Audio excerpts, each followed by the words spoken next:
እሺ አድማጮቻችን እንደምን አላችሁ? ሰበር ዜናዎችን ይዘን መተናል። እንግዲህ ጠቅላይ ሚኒስትር አብይ አህመድ በፋኖ ጉዳይ ውሳኔ ስለማሳለፋቸው እየተገለጸ ይገኛል። ጠቅላይ ሚኒስትሩ በተለይም በመላው የአማራ ክልል ከተሞች ከፋኖ ኃይሎች ጋር እየተካሄደ የሚገኘውን ውጊያ ተከትሎ ለአንዴና ለፍጻሜ ያሉትን ውሳኔ እንዳሳለፉ በዚህ ሰዓት እየሰማን የምንገኘው ዕለተ ሰኞ ማለዳ ነው። በመላው የአማራ ክልል ከተሞች በፋኖና በመከላከያ ሰራዊቱ መካከል እየተካሄደ የሚገኘው ውጊያ ተባብሶ የቀጠለበት ሰዓት ላይ እንገኛለን። ያም ሆኖ ግን አሁን ላይ ከወደ 4 ኪሎ ቤተ መንግስት እየተሰሙ የሚገኙ መረጃዎች እንደሚያመላክቱት ከሆነ ጠቅላይ ሚኒስትር አብይ አህመድ በፋኖ ጉዳይ ብሎም በአማራ ክልል ከተሞች እየተካሄዱ የሚገኙ ውጊያዎችን በተመለከተ የያዙትን አቋም ስለማለዘባቸው እየተሰማ ነው የሚገኘው። ታዲያም ጠቅላዩ የፋኖ ኃይሎች ከነሙሉ ትጥቃቸው ወደ ቤታቸው መግባት እንደሚችሉ ውሳኔ እንዳሳለፉ የተገለጸ ሲሆን አሁን ላይ በመላው የአማራ ክልል ከተሞች እየተካሄደ የሚገኘው ውጊያ በሰላማዊ መንገድ እንዲቋጭ እንደሚፈልጉ ምንጮች ገልጸውልናል።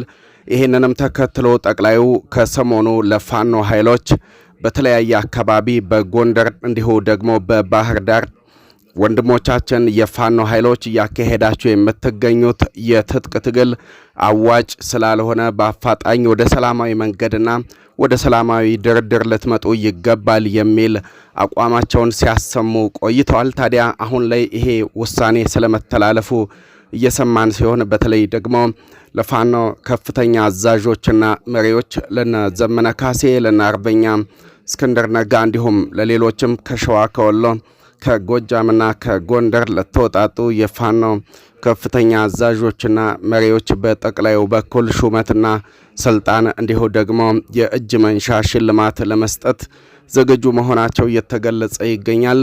እንዲሁ ደግሞ ዘመነ ካሴ እንደ ፍላጎታቸው የብአዴን አቅምም ብቃትም ካላቸው ደግሞ የፌዴራል መንግስት ውስጥ በመቀላቀል ሀገራቸውን ኢትዮጵያን መጠበቅ ኢትዮጵያን ማገልገል ይችላሉ በሚል በጠቅላዩ በኩል አቅጣጫ እንደተቀመጠ እየተሰማ ነው የሚገኘው። ታዲያ አሁን ላይ ግብጽ፣ ኤርትራ በአንድነት ተቀናጅተው ኢትዮጵያን ለመበታተን ከፍተኛ እንቅስቃሴ እያካሄዱ በሚገኙበት በዚህ ሰዓት የፋኖ ኃይሎች ከፌዴራል መንግስቱ ጋር እያካሄዱ የሚገኙት ውጊያ ፍጹም ተገቢነት የሌለው ነው ሲሉም ነው ጠቅላዩ የተደመጡት። ጠቅላዩ የፋኖ ኃይሎች በመላው የአማራ ክልል ከተሞች እያካሄዱ የሚገኙትን ውጊያ በአፋጣኝ እንዲያቆሙና እንዲሁ ደግሞ ወደ ሰላማዊ መንገድ ወደ ድርድር እንዲመለሱ በጠቅላይ ሚኒስትር አብይ አህመድ በኩል ከፍተኛ ፍላጎት እንዳለ እንዲሁ ምንጮቻችን እየገለጹልን ነው የሚገኙትም። አድማጮቻችን ሌላኛው ደግሞ በተለይም በጎጃም የሚገኘው አርበኛ ዘመነ ካሴ እንደ ብቃቱና እንደ አቅሙ የአማራ ክልል ርዕሰ መስተዳድር መሆን እንደሚችል ይህንንም ደግሞ ለማሳካት በብአዴን ውስጥ በማገልገልም መወዳደርና ክልሉን ማስተዳደር ይችላል ሲሉም የተደመጡት ጠቅላይ ሚኒስትር አብይ አህመድ ናቸው። በተለይም የፋኖ ኃይሎች አሁን ላይ የያዙት አቋም ለኢትዮጵያ ፈጽሞ የማይበጅ ነው ሲሉ የተደመጡት ጠቅላይ ሚኒስትር አብይ አህመድ የፋኖ ኃይሎች ለህወሓትና ለሻቢያ መላላካቸው ሊያከትምና ሊያበቃ ይገባል። አማራ በባህሪው ተላላኪ አይደለም።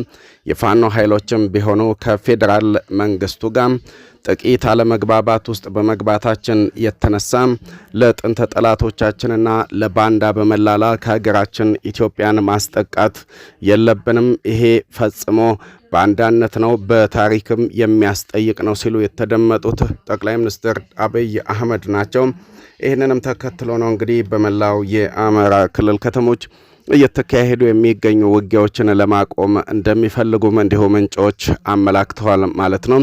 አድማጮቻችን ታዲያ አሁን ላይ እየተሰማ እንደሚገኘውም ከሆነም በጠቅላዩ በኩልም ከፍተኛ አባቶች ቄሶችና ሸሆች እንዲሁ ደግሞ ቀሳውስቶች የፋኖ ኃይሎች ወደሚገኙባቸው ይዞታዎች ዘልቀው እንዲገቡና የፋኖን ከፍተኛ አዛዦች መሪዎች ከፌዴራል መንግስቱ ጋር እንዲያደራደሩ በጠቅላይ ሚኒስትር አብይ አህመድ በኩል ትዕዛዝ እንደተሰጣቸውና አቅጣጫ እንደተቀመጠላቸው እየሰማን የምንገኘው እንግዲህ አድማጮቻችን ይሄ ይበል የሚያሰኝና አስደሳች መረጃ ነው የሚሆነው። በተለይም በኢትዮጵያ ውስጥ በወንድማማቾች በእርስ በርስ መካከል እየተካሄደ የሚገኘው ጦርነት እንዲያከትም በጠቅላዩ በኩል ፍላጎት እንዳለ ምንጮች እየገለጹልን የሚገኙት። አድማጮቻችን ስለምትከታተሉን ከልብ አመሰገንን። በቀጣይ ቪዲዮቻችን እስከምንገናኝ ሰላም ሁኑልን።